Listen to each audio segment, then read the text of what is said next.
Perkuat solidaritas bangsa. Semangat berkurban di Hari Idul Adha dapat diterapkan dalam konteks kehidupan berbangsa dengan memperkuat solidaritas nasional umat Islam di Indonesia merayakan Idul Adha 1445 Hijriah pada Senin lalu. Setelah sholat berjamaah serta mendengarkan khotbah di masjid atau lapangan, umat lantas memotong hewan kurban sumbangan dari berbagai jemaah. Daging itu kemudian dibagikan kepada masyarakat.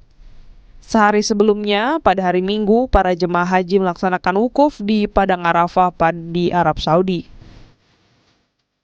Amalan puncak haji ini diikuti sekitar 1,8 juta jemaah yang berasal dari berbagai bangsa dan negara, termasuk sekitar 241.000 jemaah dari Indonesia.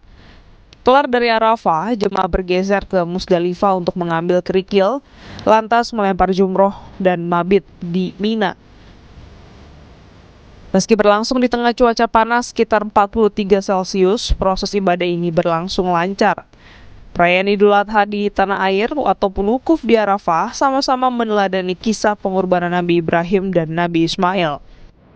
Berasal dari kata Arab kurban, amalan ini dimaknai sebagai tindakan untuk memberikan sesuatu yang berharga demi menjalankan perintah agama. Tujuannya untuk mendekatkan diri kepada Tuhan. Wujud lahir kurban saat Idul Adha adalah memotong hewan. Secara batin, amalan ini mendorong manusia untuk menaklukkan nafsu atau ego pribadi yang mirip sifat hewani, seperti serakah, buas, liar, dan mau menang sendiri. Sebagai gantinya, dipupuk sifat-sifat baik yang lebih manusiawi, antara lain mawas diri, berhati bersih, sabar, toleran, dan mau bertenggang rasa kepada sesama.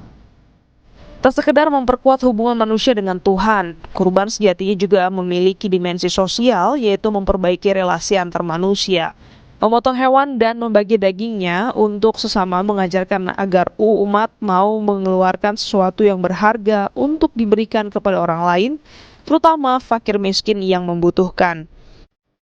Ini dorongan untuk memperkuat kepedulian sosial.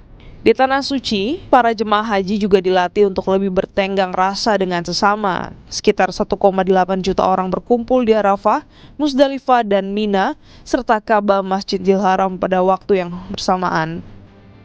Tentu, lalu lintas menjadi padat dan gerakan sangat terbatas. Masing-masing anggota jemaah dituntut untuk menekan ego dan rela berbagi sehingga dapat menuntaskan seluruh amalan haji secara baik. Pesan Idul Adha dapat ditarik dalam konteks kehidupan berbangsa, yaitu ajakan untuk memperkuat solidaritas nasional.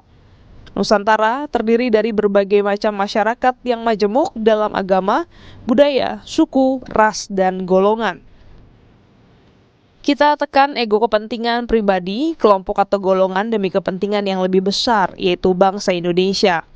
Ajakan ini perlu terus disuarakan, terutama pada elit politik yang memperoleh amanat untuk mengelola pemerintahan di negeri ini.